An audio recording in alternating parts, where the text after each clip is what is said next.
Okay, welcome to the show, Black to Black Talk Show. I have Dr. Carmela Nanton. How you say it, Nanton? How you say it, like Nanton. Nanton? Nanton. Mhm. Nanton. And I have Coach Janine here with me this afternoon. Welcome, ladies. Thank you so much. It's good to be here. Yes, Good good to to be have here. y'all. Thank you, Yeah. Coach Tina. Yeah. So, Dr. Carmela, can you introduce yourself for us? Well, yes, it is my privilege to share with you a little bit about who I am. I am Dr. Carmela Nanton, and I am a founder and Chief Leadership Strategist for Carmel Connections Incorporated. I am the person who deals with the executive coaching and consulting in inclusion. And I have been a keynote speaker in places such as the US and Canada, as well as in England and Spain, in terms all addressing women's leadership issues, the burden of proof, and solutions for what we can do as individuals and companies in relation to women's leadership so that we can shift the 1 to 5% to something that is closer to 30 or 40% in that represents the women who are in the company, because women are represented in the company at numbers that are closer to 50%. I am a podcast host of Talk for Leaders, and I also am the conference host of Hardwired to Lead. We'll talk a little bit more about that later on, I hope. I am someone who has done international intensives as part of leadership development and taught international business in countries around the world, such as China and Hong Kong and Kenya and the Caribbean. And so I am also an executive and experiential trainer, as well as author of the Hardwired to Lead Women's Leadership Series, which is an award-winning series as well. I think I am married 36 years and have 3 wonderful children, all of them executives and leaders in their own right. And so I am blessed to be in this space with Coach Tina and Coach Janine, and excited for being part of this show. Oh, thank you, Coach Janine. You don't have to introduce yourself because you is the part of the team. You're part of the team. Definitely, I'm just so excited to have. I was looking forward to have, Dr. Carmela with us because she's such an amazing leader, the servant leader that we really admire. Me and Coach Tina. So I was looking forward for this conversation. Yes. Thank you. Okay, so we're gonna ask you a few leadership questions, and then we'll go into Hardwired to Lead. Okay. All right. Okay. How to build a support system for servant leaders, and I guess in leadership. How to build a support system for them? That's a good question.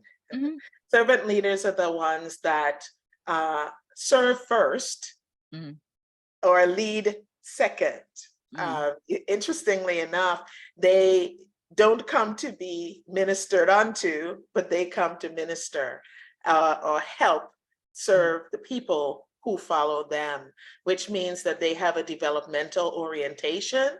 They understand and they set themselves out to acknowledge and learn about the people who they are leading, and then setting the supportive structure around the leadership opportunities, situation, environment, so that the people who follow them can lead well. And part of doing that is listening and making sure that they listen well, they communicate clearly so that everybody understands the vision, and repeatedly so that they can not only understand the vision, but constantly align themselves or realign themselves so they don't drift in the process of leadership. They also set an environment that is supportive of the individuals that they are leading. So if they need training and development, they provide training and development. If they need employee assistance programs for their well-being and their self-care, they provide that as well. If they as individuals need just a listening ear to troubleshoot a problem, the leader is good at working with them so that they learn together, collaboratively, and continually. So that's how I believe they create a supportive environment. And as servant leaders, they have foresight, which means that they're able to see down the road and either adjust the vision or constantly realign the vision with the work that they're doing so that they end up in the place that they set out to go collectively. Yeah, thank you. Thank you for that. What do you experience in leadership every day? Me personally? Mm-hmm. Yes. Well, at one level, it is something that requires energy and clear understanding, clarity, focus in terms of achieving the goal and making sure that every single action that I am engaged in somehow contributes to the goal. Now, in the workplace, previously experienced, the experience of women in leadership is very different from the experiences of men in leadership. No, this is just a reality, and it is supported by data. The evidence is that women are severely underrepresented in the leadership space. The narrative says that women are not able to lead, and it's a false narrative because women are hardwired to lead. And so they can take leadership positions because they are well educated, they are well prepared, they are competent. And by the way, companies that have women who are in leadership position enjoy a 20% advantage in terms of profits because they have women who lead. They enjoy job satisfaction. The people who work for women who are leaders are individuals who are better as collaborators. They are more satisfied in their jobs. The companies have better reputations. And that's just some of the benefits of having a woman in leadership. My experience has brought me quick promotions. It has brought me opportunity to excel and advance in ways that, and places that people have said I couldn't. And so headhunted at least twice in my life because of the leadership reputation I had. And it also included transferable skills that I was able to shift from healthcare to government to education. So it allowed me to take the skills that I had as a leader and employ them and win awards in a variety of sectors as well. Okay. So Coach Janine, you have any questions before we go into talking about hardwired to lead? Sure. So Dr. Carmela, how do you define your leadership style? Well, my leadership style is eclectic. And the reason I say that is this, depending on who I am leading, where I am leading, and when I am leading, I access different leadership styles. So if I'm working with individuals who need more of my guidance and direction, it would take on a coaching leadership style or even a directive leadership style, which means that I tell you what to do so that you can do it until you can get to the place where I can support you in your leadership because you are able to take the ball and run with it. If you're someone who is seasoned and and highly competent, I then work collaboratively with you as partners, because I don't need to tell you what to do. You will know what to do based on your expertise. And so it varies. If I'm the one that is in charge, it becomes the servant leadership opportunity. It becomes anticipatory, which means that I then anticipate the things that are coming down the pike. And I am able then to prepare my team, my company, my group to stand if we need to withstand if we need to, prepare ourselves and protect ourselves from threats that come. And then it is agility as a leader. So the ability to pivot quickly and securely to do what needs to be done so that my business, my company survives in an environment if it is volatile. Okay. And how do you define servant leader? How do I define servant leader? A servant leader is someone who has foresight because they see ahead, so they have a vision, but they also serve the people who follow them. They are individuals who are not concerned if they have to lead from behind, if they have to support individuals, or if they have to exchange positions and lead from the front. So they are flexible in their leadership.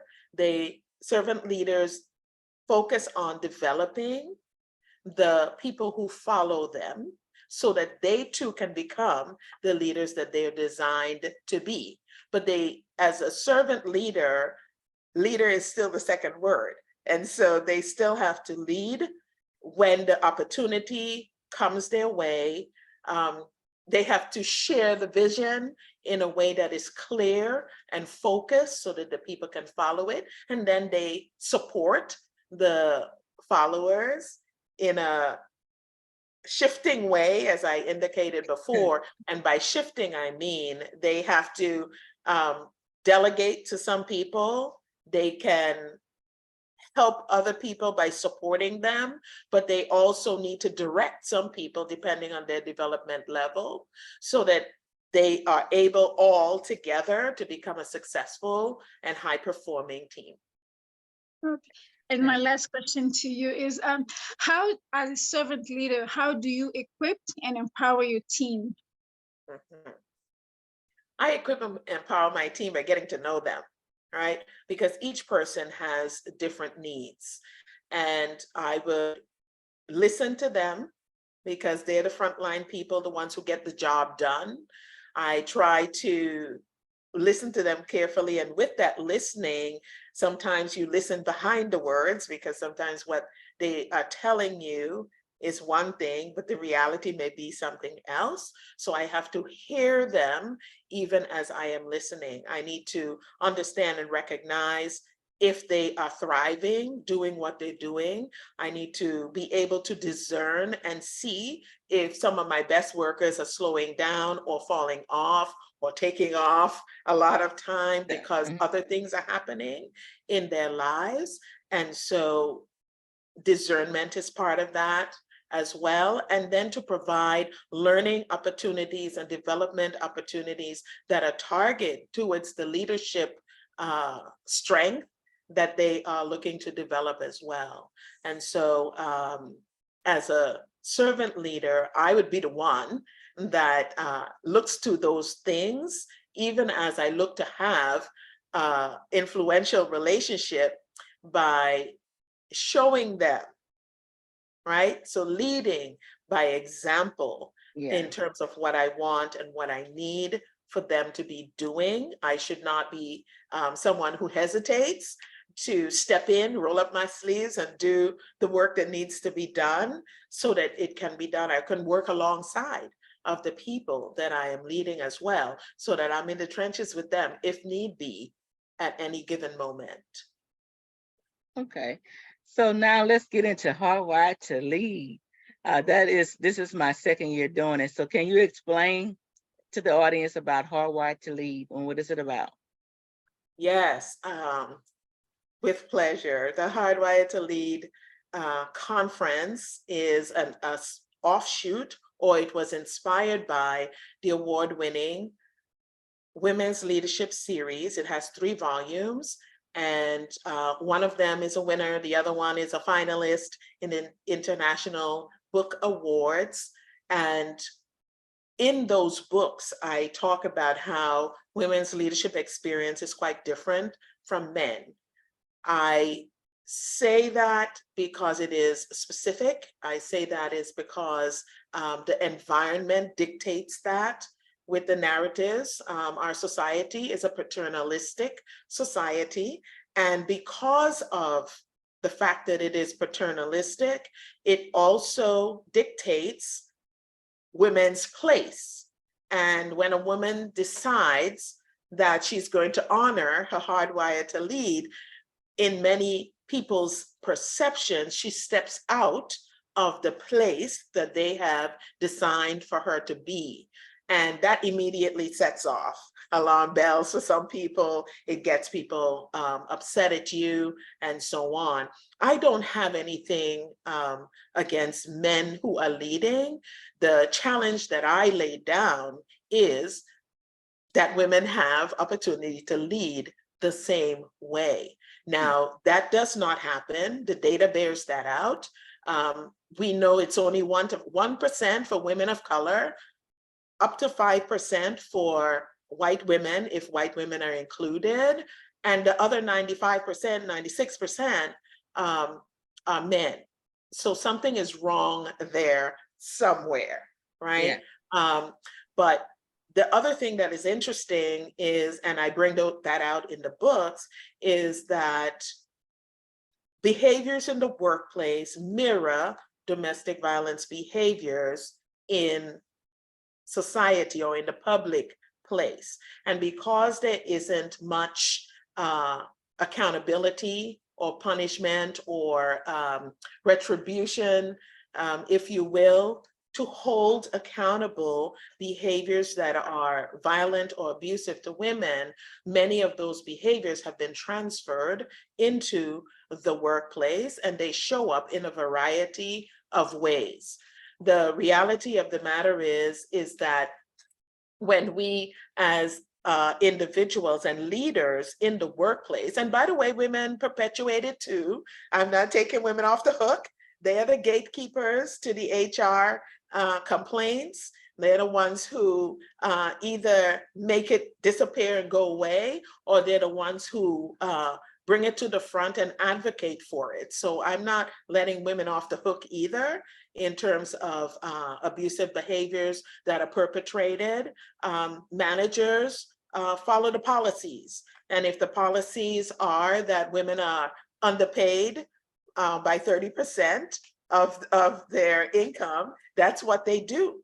If it means that women are not suitable, whatever the reason is, for the position that they have applied for and probably are overqualified for, then at the end of the day, they won't get that position, and they'll have a reason for it. And it's not a fair reason. And so those are some of the things that I address in the Hardwired to Lead books, such as the image of women and how we are perceived in the workplace. I talk about sexual harassment in the books. I talk about economic abuse, which is the persistent wage gap. I talk about the narratives that are spun about women's ability to lead.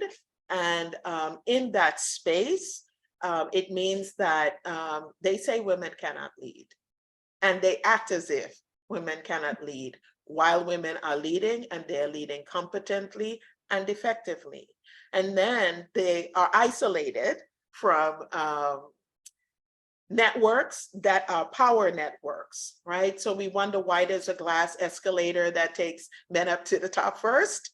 Well, because they have the next networks, they have the insider knowledge, and they get the opportunities, and women don't always get included in those spaces. So from the books, I started the conference, which is to have global conversations around the reality of those experiences, and then what companies can do to shift the narrative, to shift the spaces, to make them more inclusive of women, so that the profits that they say they want, they can realize, right?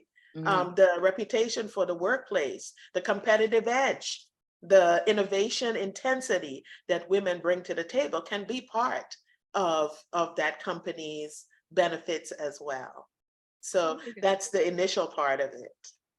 Okay, so what are the dates for the conference? Yeah, the Hardwired to Lead conference is still checking out for some speakers. So if you're interested in being a speaker, you need to connect with me.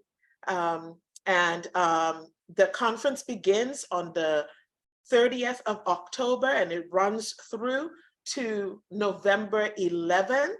And it will be 2 speakers each day. There are going to be a couple of special events included for those who register. And from that perspective, it will be people who are global leaders, people who have been in the trenches, who have made the mistakes, who have had the failures, who have the story behind their success that they are willing to share with you, so that you don't have to have that experience, so that you can accelerate your trajectory towards leadership and evolve without having to have as much pain in the evolution. They have done it. So you don't have to do it exactly the same way. You can learn from the speakers, the influencers, the successful CEOs, successful business owners, successful coaches who are there to help you along, so that you will walk away as an individual with at least 20 ways and 20 steps that you can take to advance your business, your career, your leadership, and your life, because we're covering all aspects of it, including your communication, and advance them to the next level. You don't need to stay at the level you are right now. And if you attend, when you attend the Hardwired to Lead conference, you get the steps so that you are 20 steps ahead of where you would have been had you not attended. Okay, thank you. Thank you. So how many speakers are you need? You're gonna have 20 speakers total? Okay. Yes. 20. So that's 20 advice, ideas, solutions, success stories, just stories in general that everyone need to check out. They need to attend. There's so much knowledge. I attended last year. It is so much knowledge given. You will get something out of this conference. So please attend if you can.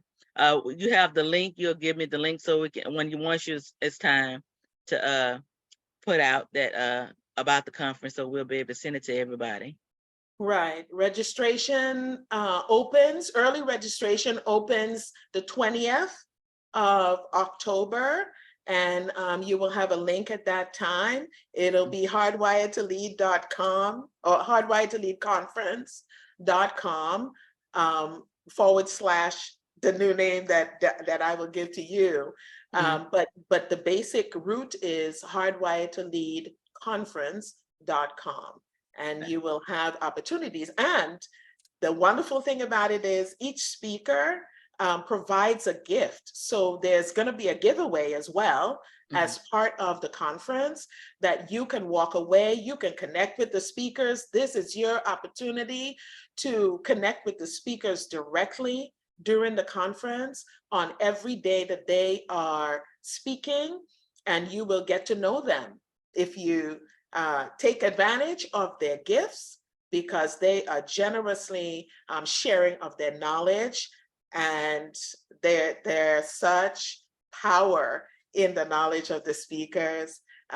Thank you for giving us this opportunity, because the 2 powerhouses here are going to be on that conference. Yes. And listen, it's about engaging the global community in a conversation around women's leadership And the reality of the matter is, wherever I have gone, from India to Kenya to China to the Czech Republic, England, the United States, guess what?